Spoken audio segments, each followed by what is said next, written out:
అప్పుడు మహానుభావుడు చెప్పాడు, వ్యాస మహర్షి ప్రత్యేకంగా కలియుగాన్ని దృష్టిలో పెట్టుకుని ఇచ్చినటువంటి పురాణం భాగవతం. భాగవతాన్ని కానీ 7 రోజులు వింటే 7 రోజులు విన్నవాడు ఇక మళ్ళీ మనుష్య శరీరంతో రావలసిన అవసరం ఉండదు. అందుకే భాగవత సప్తాహాలు అంటుంటారు. 7 రోజులలో చచ్చిపోతావని పరీక్షిత్తుకి శాపం.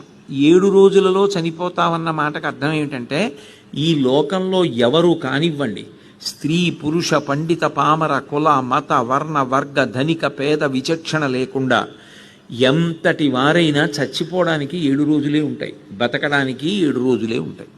95 ఏళ్ళు బతకనివ్వండి, 100 ఏళ్ళు బతకనివ్వండి, ఎన్నేళ్ళు బతికినా ఆది సోమ మంగ బుధ గురు శుక్ర శని తప్ప నేను ఇంకొక రోజు ఎక్కువ బతకడానికి 7 రోజులు తప్ప 8వ రోజు లేదు. ఎంత గొప్పవాడు కానివ్వండి, వెళ్ళిపోవడానికి 7 రోజులు తప్ప 8వ రోజు లేదు.